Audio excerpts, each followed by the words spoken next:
Graça e paz, irmãos. A minha voz não está das melhores, mas não tem problema, dá para o gasto. Eu gostaria de convidar a igreja a abrir a Bíblia no primeiro livro dos Reis, no capítulo 17. Primeiro livro dos Reis, capítulo 17. Vamos ler do versículo 1 ao 9. Primeiro livro dos Reis, capítulo 17, de 1 ao 9.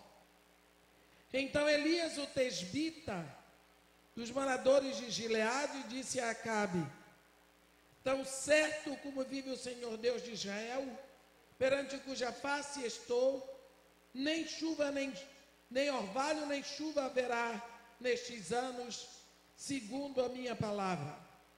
Veio-lhe a palavra do Senhor dizendo: retira-te daqui, vai para o lado oriental e esconde-te junto à torrente de Querite, fronteira do Jordão.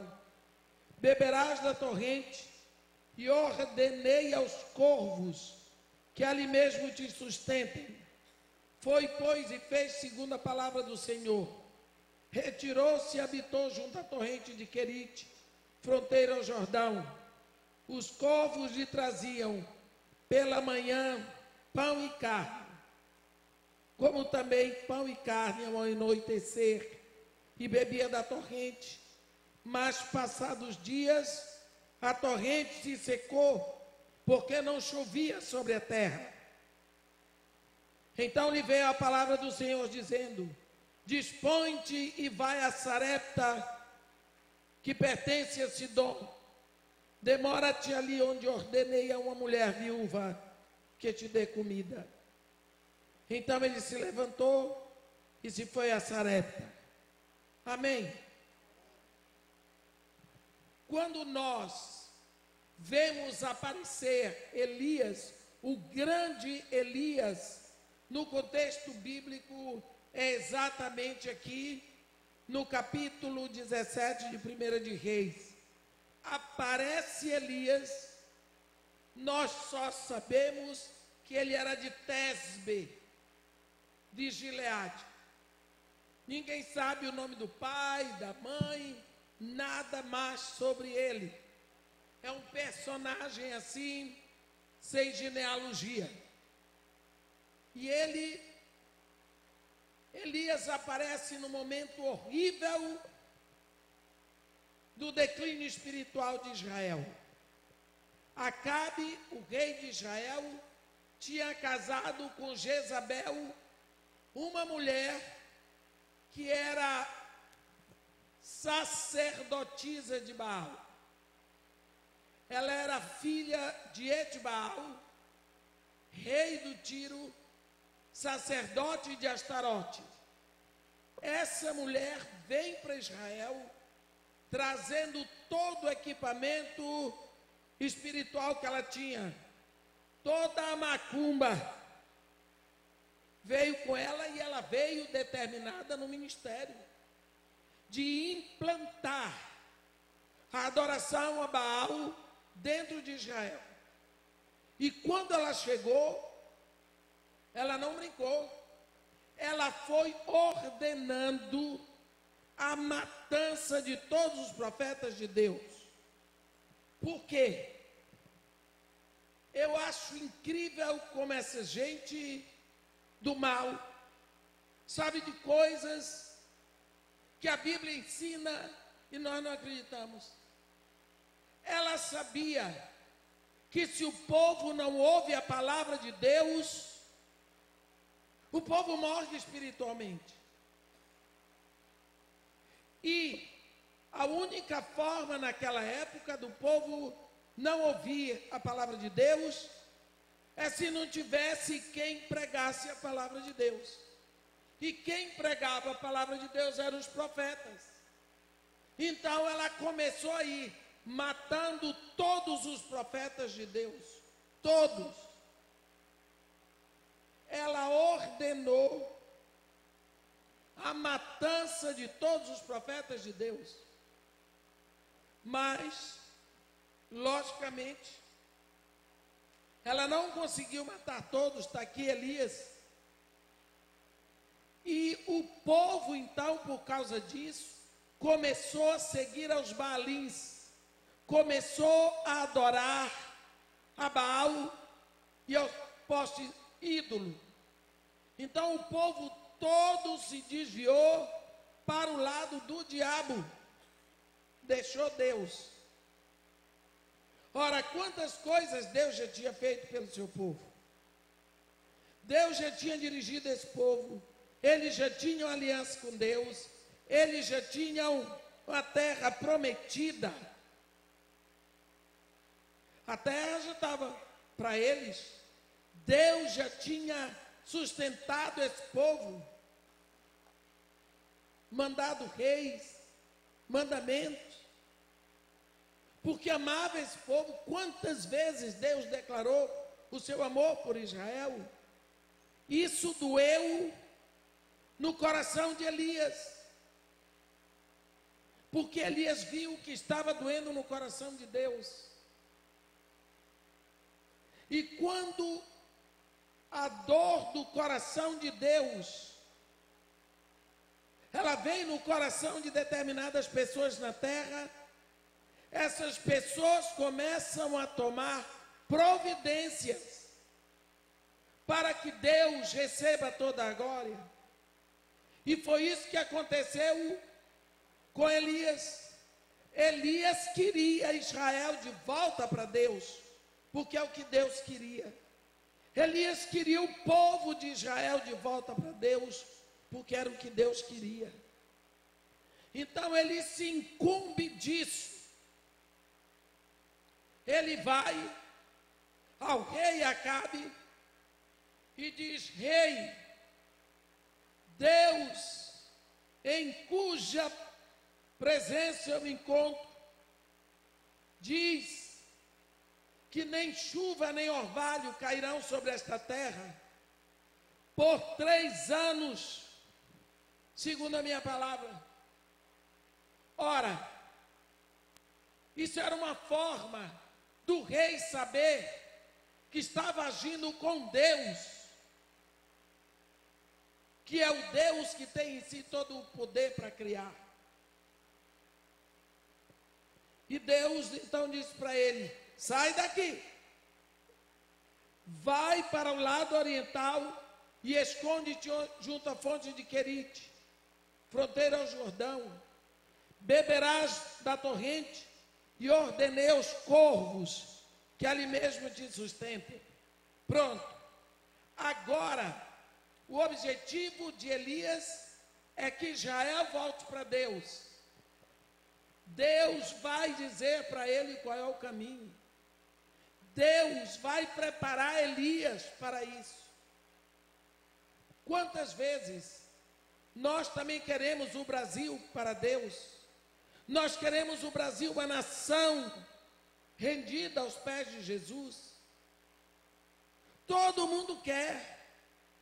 Quantos congressos de avivamento eu já preguei nos meus quase 30 anos de ministério? Vários. Prega-se sobre avivamento, que é uma maravilha. Compõe-se canções sobre avivamento. Mas quem é que quer ser o canal do avivamento? Elias também queria avivamento em Israel. Mas quem quer pagar o preço? Elias vai pagar um preço. Primeira coisa, ele mostrou a cara para o inimigo. Quem está dizendo que não vai ter chuva nem orvalho por 3 anos sou eu, rei. E só quem vai ter o poder de Deus para trazer chuva de novo sou eu. Deus disse para ele: sai daqui, vai para Querite. Lá não vai ter suco de uva, lá não vai ter bebidinha gostosa, lá não vai ter facilidade de luxos, Elias. tu vai beber a água da fonte de Querite.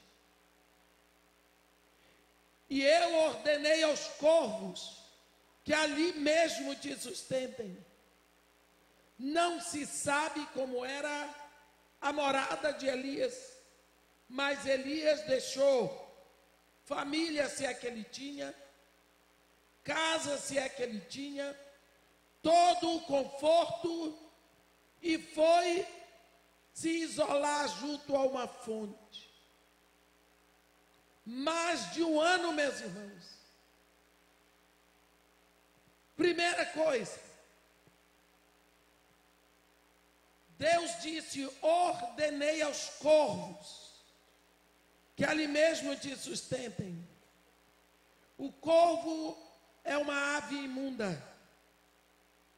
Todos nós sabemos que o corvo é uma ave tão voraz que quando o filho do corvo está com muita fome e encontra alguma coisa para comer, o corvo avança no bico do filho.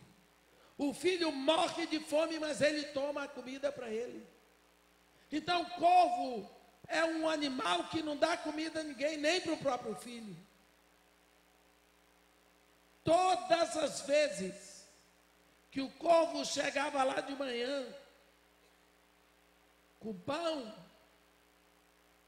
e com carne, e entregava para Elias comer, Elias se assustava muito no início. Corvo entregando comida, é milagre de Deus. De tardinha, chegavam os corvos trazendo pão e carne, entregavam para Elias. Elias via ali o milagre de Deus. Elias viu o milagre da fidelidade de Deus. Que quando Deus ordena, até corvo entrega comida. E Deus tinha ordenado. E Deus disse para Elias: pode ir. Vai ter água na fonte para beber. E vai ter comida que os corvos vão entregar. Olha, o que Elias teve que aprender ali é sobre a fidelidade de Deus. Ele aprendeu que Deus é fiel. Querite é uma palavra que significa aliança. Querite é uma palavra que significa pacto, casamento. Ali de Elias foi aprender que Deus é um Deus de aliança, é um Deus de compromisso, é um Deus de pacto. E Elias passou mais de um ano provando da fidelidade de Deus, para aprender que Deus cumpre o que promete, para aprender da fidelidade de Deus. Era preciso que ele aprendesse primeiro que o Deus a quem ele serve é fiel, não recua porque tem receios. Depois de mais de um ano,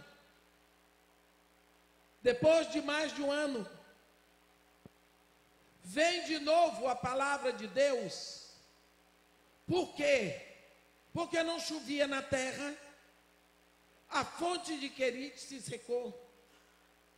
E porque a fonte se secou, não tinha mais água para Elias beber.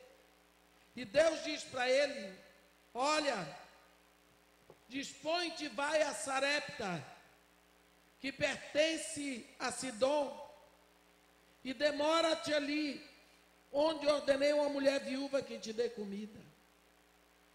Olhe bem, agora ele vai para Sarepta, que já é em Sidom, já é perto do litoral, numa outra área de Canaã. E ele vai para lá porque não tinha mais água. Mas Deus diz: ordenei a uma mulher viúva que te sustente. Ora, esse é um território notadamente de Baal, Sidom. E lá ele tinha que ser sustentado por uma viúva. Naquela época, o conhecimento do povo de Israel é de que tinha que agradecer a Deus todos os dias. Senhor, eu te agradeço que eu não sou estrangeiro, eu não sou leproso, eu não sou mulher e eu não sou viúva. Primeiro Elias foi ser alimentado por corvo, uma ave suja. Agora por uma viúva, estrangeira, mulher. Então Deus aqui usou para ensinar, para formar a personalidade do profeta, as coisas mais desprezíveis. E lá ele ficou. Depois de um tempo, Deus diz: agora vai a Acabe, depois de 3 anos, porque eu enviarei chuva sobre a terra. Querite, nós temos que Querite é lugar de aliança. Querite é uma palavra que significa aliança. Mas Sarepta é o nome que se dá a um tacho, assim, uma panela, onde se põe o metal para depurar, para tirar as impurezas. Então, primeiro, ele foi aprender sobre a fidelidade de Deus, em Querite.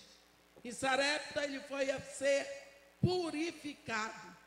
Só agora, depois de 3 anos, aprendendo e aprendendo e aprendendo, este homem está pronto para ser um canal de avivamento, para poder ser um canal pela pregação, de forma que o povo possa voltar para Deus. Nós temos estado no momento, no Brasil, um momento tão satânico, mentiras, ardis. Percebemos a presença de uma potestade do mal sobre a nação, enganos, tentativas, tudo aquilo que pode tirar a paz. Qual foi a voz profética que nós ouvimos? Qual foi o líder que foi lá ao Planalto?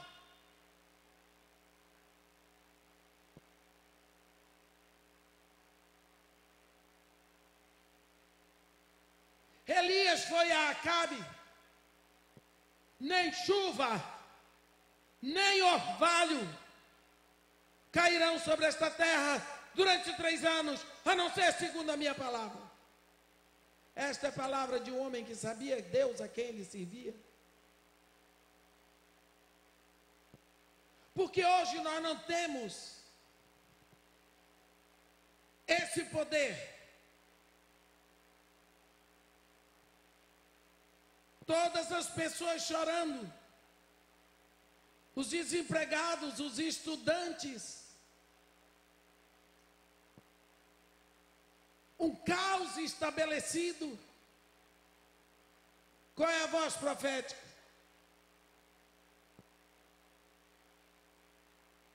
Elias disse para Deus: o povo de Israel deixou a tua aliança. O povo derrubou os teus altares. O povo matou os teus profetas. Se o povo deixou aliança com Deus, eles traíram a Deus, porque eles se misturaram com a idolatria. E nós aceitamos de cabeça baixa a idolatria. Derrubar altar significa sacrificar a outros deuses. Mataram os profetas, calaram a boca profética. Não se prega mais a tua palavra, Senhor. Pregam-se muitas coisas, mas a palavra de Deus, quem está pregando?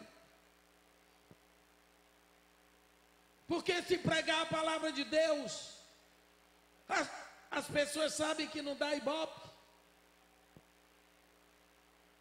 Por quê? Porque o espírito de Jezabel se move através dos séculos. Se nós queremos uma época de avivamento na nossa nação, se nós queremos trazer o Brasil de volta para o ponto, nós precisamos pagar um preço, como Elias foi pagar. Deus disse para ele: se você está chorando a dor do meu coração, se você quer o seu povo de volta para mim, se você quer a sua nação de volta para mim, vá pagar o preço em Querite, comendo comida babada de bico de corvo, e depois numa dieta de farinha e azeite em Sarepta. E quando você voltar, estará pronto no poder da minha presença para fazer o que precisa ser feito. Querite é o momento na nossa vida em que passamos pela solidão, pela meditação, pela atenção para ouvir a voz de Deus. Quantas vezes esquecemos que Deus fala? É tão esquisito, porque a grande maioria dos cristãos hoje ouviu dizer que Deus fala, e até chama Deus de Pai, mas vai algum mago da igreja: o que é que Deus está dizendo para mim? Ué, Deus está de mal com você, Ele não é seu Pai?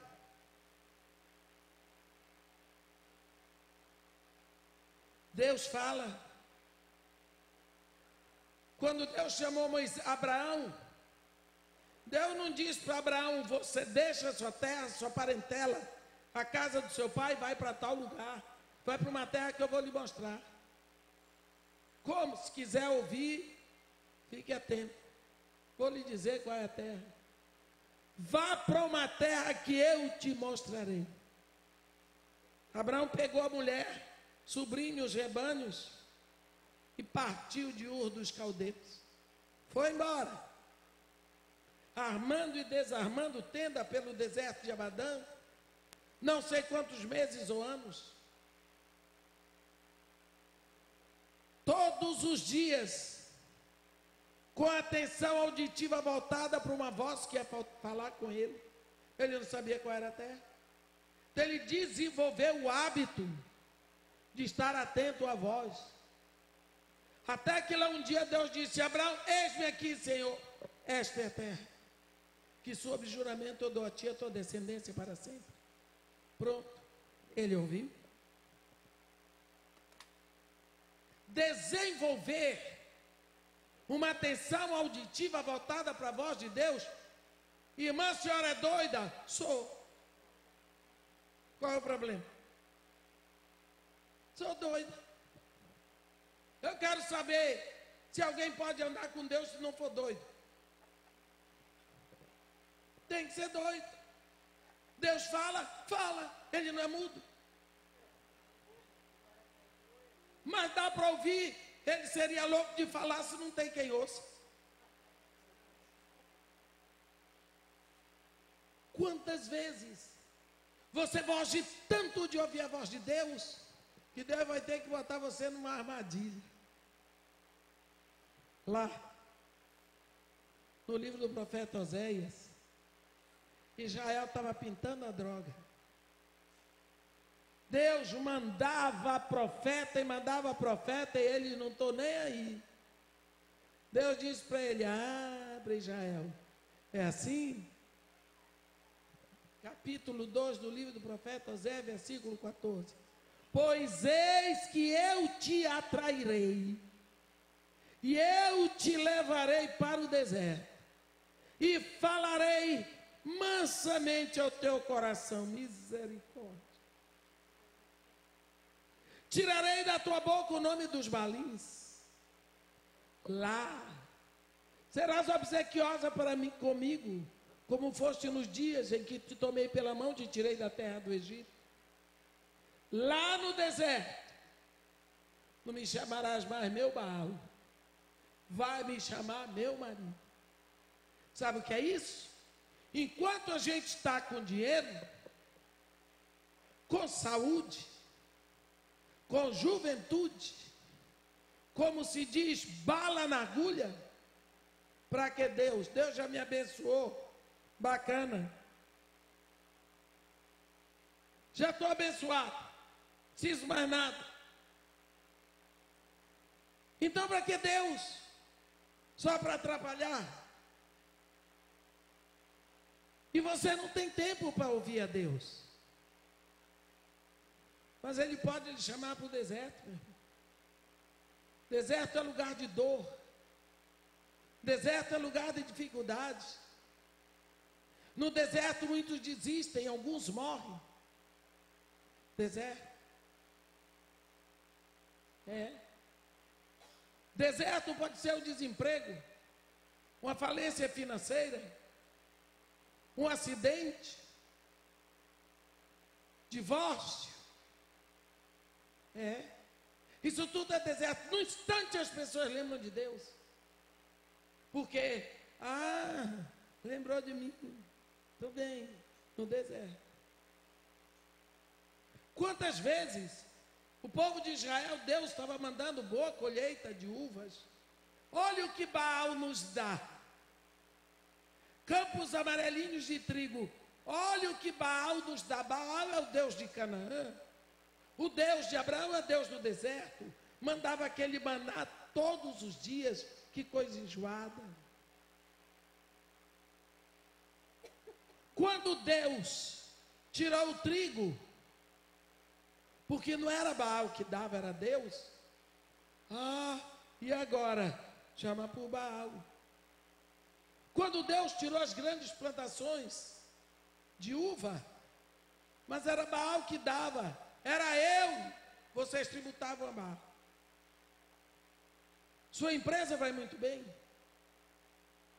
Eu tenho uma equipe de primeiríssima. Tudo organizado, sou um grande empresário. Tudo meu é computadorizado. A informática domina aqui, estou por cima. Eu. Na hora que quebra, por que que Deus permitiu? Mas não era você que fazia? Deserto. Eu não estou aqui dizendo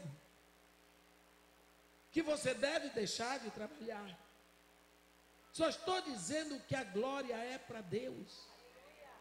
Se respiramos, é Deus que nos dá o ar que respiramos. Se andamos, se temos saúde, o plano de saúde não dá saúde. O médico não dá saúde. O remédio não dá saúde, é Deus. Deus, quando tem que curar, Ele cura com médico, sem médico, com cirurgia ou sem cirurgia. O problema é que nós precisamos abrir os olhos para os milagres de Deus na nossa vida. Como Elias, ele teve que ver o milagre do corvo. Corvo entregando comida.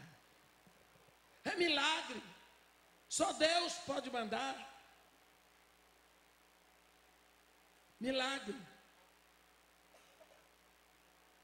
Corvos para Elias passaram a ser provisão milagrosa. No meio dessa confusão, que todo mundo a chama de crise, eu tenho experimentado o milagre dos corvos no Morro Dona Mar. Não falta nada, graças a Deus, temos em abundância. Milagre dos corvos. Na hora que todo mundo se queixa, nós temos em abundância. Quem manda? Deus. Não apenas não falta, mas aquilo que tem parece que se multiplica. Sarepta passa a ser um solo perigoso. É um solo perigoso porque Sarepta se encontrava fora de Israel. Quantas vezes você anda num lugar perigoso e você não sabe o quão perigoso ele é? Né? É um lugar que vai ser de sofrimento, onde a sua dieta não vai ser a dieta que você tem na sua casa, mas você não tem noção do perigo que você está passando. Vez por outra, você se encontra no meio do trânsito e tem um tiroteio. Outro dia eu estava indo para uma igreja pregar em São João do Meriti. O trânsito estava horrível na linha amarela, na linha vermelha. Antes de chegar na Ilha do Fundão, de uma hora para outra foi uma confusão tão grande, uns rapazes correndo, eu só ouvi tiro. Os rapazes com umas pedras assim, tipo paralelepípedo, assim jogando nos carros. Eu vi um que veio para cima do nosso carro, ele ia jogar na frente do vidro do carro. Aí Deus desviou a mão dele, ele jogou do lado. A pedra entrou, quebrou o vidro do carro do rapaz da igreja. Mas a pedra passou entre o corpo do rapaz e o volante. Passou por cima do meu braço, quebrou meu relógio, o vidro, e se escondeu entre a minha perna e a porta do carro. No meio daquele tiroteio todo, aquele menino vinha com aquela pedra. Se ele joga de frente, eu estava ensanguentada. O culto que ia começar às 7h30, eu cheguei lá 10h15. E eu fui assim, toda suja de estilhaço de vidro, para a igreja. Eu quero que vocês prestem atenção nisso. 10h15, eu pensei que eles iam dizer: irmã, a gente já tem um carro aqui para a senhora voltar para casa. Não, irmã, desculpe, mas é aniversário da igreja, vai ter que pregar. O corpo todo de estilhaço de vidro. Olhei para a cara daqueles irmãos, quase que eu fiz uma careta.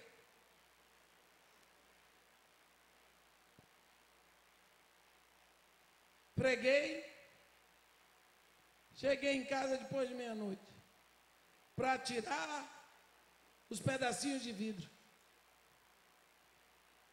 O solo que eu estava na linha vermelha era altamente perigoso, mas eu saí de lá viva. Mas eu saí de lá querendo frustrar o trabalho da igreja.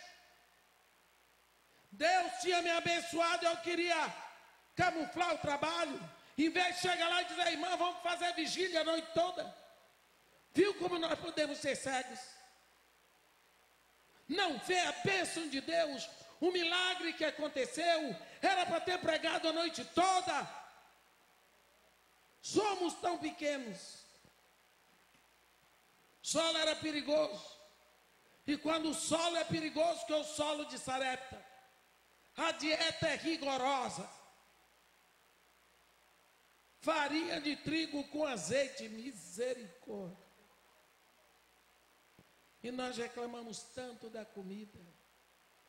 Sofrimento. Tudo isso necessário para trazer a nação de volta para Deus. O que é que nós estamos fazendo para trazer a nossa nação de volta para Deus? Qual é o nosso empenho?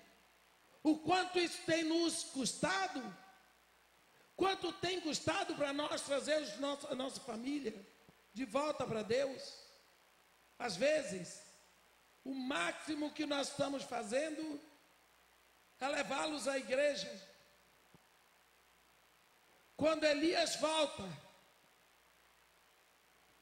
que ele já tinha sido preparado em Sarepta e antes em Querite, ele volta para o rei, seguramente muito mais magro e muito mais esquisito. E ele diz ao rei que ele quer todos os profetas de Baal e todos os profetas do poste ídolo lá no reduto de Baal, no Monte Carmelo. E quando o homem de Deus, um filho de Deus, chega com a autoridade de Deus, os reis se curvam. O rei obedeceu, porque ele sabia que o milagre da chuva estava com Elias. O Monte Carmelo ficava a 20 milhas de Samaria. E quando nos chegaram lá, nós sabemos o que foi que aconteceu. Elias fez o sacrifício e os profetas de Baal gritavam e se cortavam, nada aconteceu. Quando chegou na hora de Elias, o Espírito Santo não esperou Elias dizer amém na oração. Elias fez uma oração que qualquer criança faz. Mas Deus derramou fogo. Deus derramou fogo. E naquela época de necessidade de água, Elias mandou derramar toda a água que tinha sobre o sacrifício. E o fogo veio e não lambeu, não levou as pedras, nem o novilho, mas a água. Porque a água era a oferta. A água era mais cara do que tudo, porque não tinha água. E ele levou. E nunca houve um avivamento mais rápido em toda a história de Deus com o seu povo. Na hora, a nação caiu com o rosto em terra, dizendo: "O Senhor é Deus, o Senhor é Deus." O povo veio todo para Deus de uma vez, porque um homem na terra chorou a dor do coração de Deus. Um homem na terra chorou a dor do coração de Deus. Será que Deus mudou? Será que esse Deus não é mais o mesmo? Ele disse: se ligardes na terra, eu ligo no céu. Se desligardes na terra, eu desligo no céu. É preciso que nós tenhamos a sensibilidade espiritual para ver o que Deus quer que liguemos ou que desliguemos. Porque se eu ligo na terra o que Deus não quer no céu, Deus não vai ligar nos céus. Será que Deus está querendo para nós essa situação que nós estamos vivendo? Não sabemos quando é que isso tudo vai acabar. Estamos debaixo da ameaça de um principado que se levanta e diz: vamos impossibilitar, vamos perseguir, vamos barrar, não vamos permitir, onde já se viu isso. Ameaças para a nação. E esse povo não é filho de Deus. O que em contrapartida nós, os filhos de Deus, estamos fazendo? Por que será que Deus nos colocou aqui nessa nação? Ao mesmo tempo, você olha para esse povo e dói o coração de ver que eles estão perdidos. Eles rejeitam a salvação do sangue de Jesus. Eles odeiam a Jesus Cristo. Por quê? Quando Jesus Cristo não fez nada de ruim para eles. Por que nos odeiam tanto? Porque somos luz. E a luz ofusca as trevas. Mas deixa eu dizer uma coisa para você, meu irmão. Elias primeiro sofreu para que o povo voltasse para Deus. Ele pagou um preço de 3 anos, comendo comida do bico de corvo. Puxa vida. Numa dieta que só Deus. Mas enquanto o corpo dele definhava das delícias, o espírito dele se robustecia. E na hora tudo aconteceu, e Deus ficou satisfeito com o seu povo de volta. O povo matou os profetas de Baal e os do Asherá. Todos na espada. Matou do jeito que eles mataram os profetas. Depois disso, vem a hora da chuva. Porque Deus tinha dito: vou mandar a chuva sobre a terra. O que é a chuva? Chuva simboliza o derramamento do Espírito. Agora o povo estava de volta para Deus. Agora podia haver chuva. Por quê? Quem manda a chuva é Deus. Mas eu queria lhe dizer que a chuva é símbolo do Espírito Santo. Porque a chuva, ela é o resultado de uma água que já subiu. Existe um fenômeno na água, na terra, que se chama evaporação, não é? A água da terra sobe em forma de vapor. E esta água que se evapora, quando chega em algumas camadas da atmosfera, ela se choca por problema de temperatura. E por causa disso ela retorna para a terra em forma de chuva. Então a água que desce é a mesma que já subiu da terra.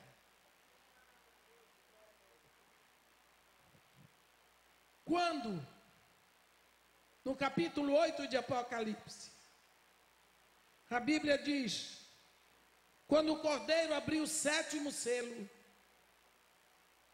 fez-se silêncio no céu, cerca de meia hora. É aí que os homens dizem que é a prova de que não tem mulher no céu. Então entram 7 anjos. A cada um deles é dado uma trombeta. Esses 7 anjos ficam prontos para tocar a sua trombeta. Estão lá os 7 anjos, o trono, 24 anciãos, 4 seres viventes. Entra um 8º anjo, que não tem nada a ver com o grupo dos 7.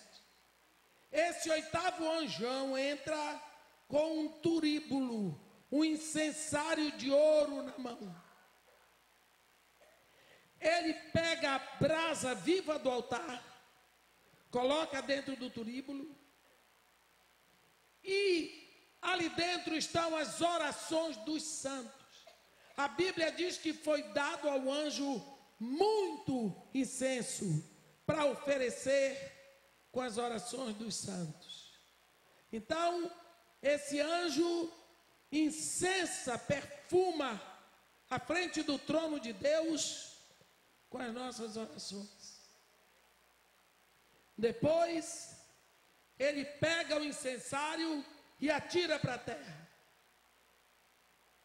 Como é que a terra respondeu?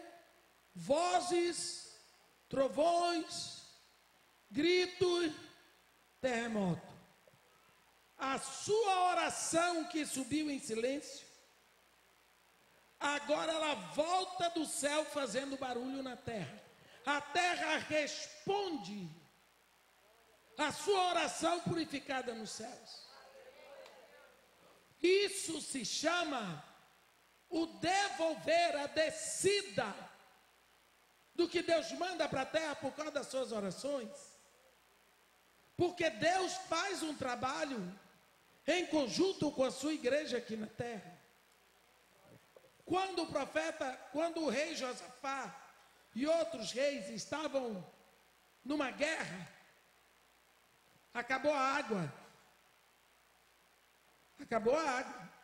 Então eles foram atrás do profeta Eliseu, porque eles precisavam de água. E o profeta Eliseu disse o seguinte para eles: cavem covas e covas e covas no vale. Vocês não vão ouvir nenhum barulho de vento, nenhum ruído de chuva. No entanto, as covas se encherão de água, e bebereis vós e o vosso gado. Isso fala de um trabalho conjunto. Nós abrimos as covas, e Deus envia a água. Se nós não abrirmos aqui na terra covas com fervente oração, com louvor, com leitura bíblica, com clamor, com petição, Deus não enviará a água para o avivamento, porque a água representa o Espírito Santo. Nós fazemos uma reuniãozinha, cantamos muito bonito e dizemos para Deus avivar a obra. Como? Se o principal ingrediente do avivamento é o arrependimento. Não se faz arrependimento com festa. Se faz arrependimento com tomada de decisão. É tomada de decisão com fidelidade. Elias tomou uma decisão. Nem chuva, Deus em cuja presença eu me encontro. Elias estava dizendo para o rei: eu sei que você é rei, mas o mais importante aqui é que eu estou dizendo isso na presença de Deus. E se eu digo na presença de Deus, eu vou cumprir. Tem gente que cumpre porque falou com o rei, cumpra porque falou com Deus. Nem chuva nem orvalho cairão sobre essa terra por 3 anos, segundo a minha palavra. Por quê? Por quê? Porque derrubaram os altares do meu Deus, deixaram a aliança do meu Deus, mataram os seus profetas. A terra vai ter que reconhecer, vai ter que se arrepender no que fez com meu Deus. Eu estou sofrendo na terra, porque ele está sofrendo no céu. Deus diz: vai, Elias, vai na tua força, Querite, depois Sarepta, agora volta. O trabalho de Elias foi tão intenso, e depois que vem a chuva sobre a terra, ele recebe uma ameaça de morte. Nunca pense que acabou um trabalho de Deus. Acabou, não. O trabalho continua. Você continua sofrendo, você continua sendo perseguido.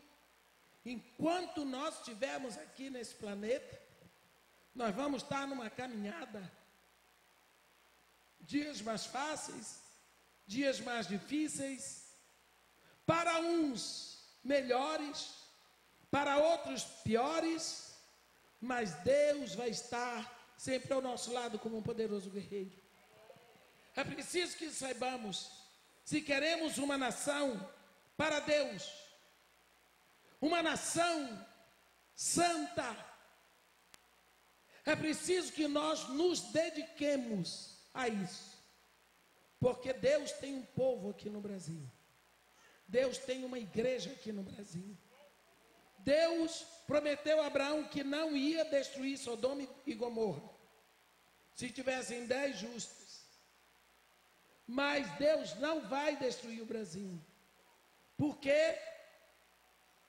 Porque aqui existe muito mais de 10.000 justificados no sangue de Jesus. Mas é preciso que nós estejamos prontos para isso. No dia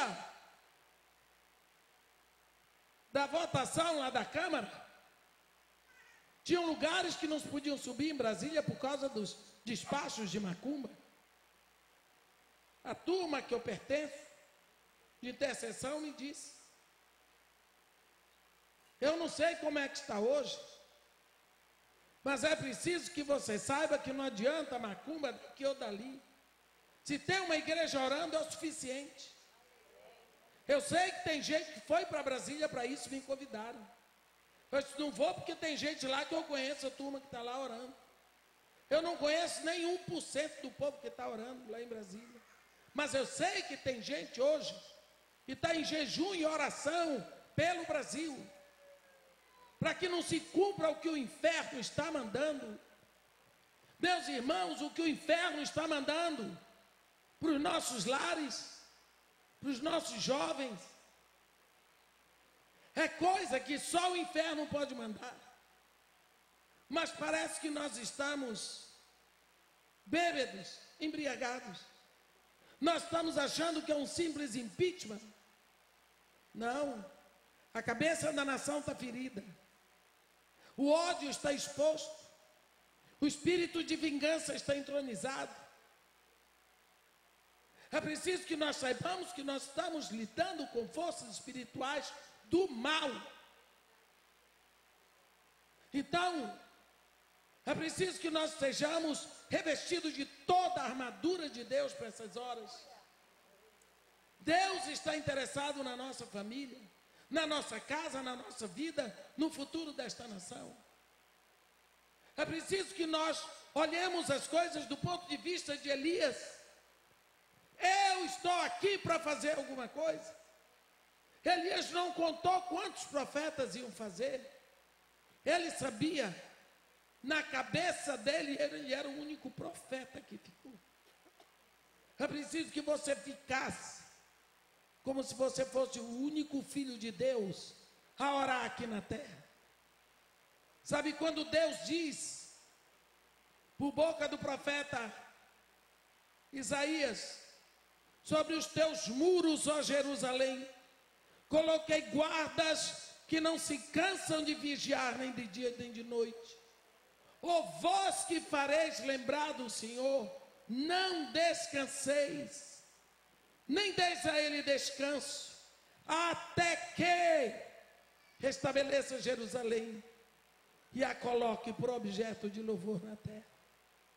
Oh, como é necessário uma igreja que se levante no poder do Espírito Santo para proclamar o nome de Jesus Cristo mais alto. Um dia eu fui com uma turma de intercessores para o Vale Verde, e às 10 horas da noite começamos a subir o Pico da Bandeira, para amanhecer o dia junto com o sol, proclamando o salmo sobre o Brasil. E quando eu cheguei lá em cima, para proclamar, o sol não subia. Clamamos, clamamos, clamamos. E de uma hora para outra veio o clarão e eu comecei: os céus proclamam a glória de Deus. E nós começamos a anunciar o Salmo 19. As nuvens fizeram ondas. Parece que Deus queria dizer: estou ouvindo, estou aqui. Foi uma festa, meus irmãos. Dissemos, choramos, cantamos, descemos cantando Maranata. Deus espera uma reação nossa. Deus espera que seus filhos reajam. Nós estamos passivos. Deus espera que a sua igreja aqui no Brasil tome a frente. Nós temos a unção, nós temos o conhecimento. Pelas nossas famílias, pelos nossos filhos, pelos nossos jovens, pelos nossos netos, pelos pobres, pelos presidiários, pelos encarcerados, pelos doentes, pelos que não têm plano de saúde, pelos que também têm o Zika vírus, crianças dentro do ventre, atacadas no cérebro com microcefalia. Ó Senhor, levanta a tua mão sobre a nossa nação. Pai querido, em nome de Jesus, Tu nos colocaste nesta nação para sermos a igreja do século 21. Agora, ó Pai, em nome de Jesus, estende o Teu braço, sacode a Tua igreja, manda um terremoto santo, que nos acorde e nos faça ver que nós estamos mornos. Pai querido, em nome de Jesus, coloca uma mordaça na boca daqueles que proclamam maldição contra o Brasil. Levanta um povo guerreiro no louvor, um povo guerreiro na adoração, um povo guerreiro na meditação. Levanta, Senhor, sacode a Tua igreja e faz com que nós possamos viver para mostrar ao mundo o Teu amor. Faz com que pessoas com o mesmo espírito de Elias sejam levantadas hoje para a glória do Teu nome. Isso é o que nós pedimos e te agradecemos em nome de Jesus. Amém.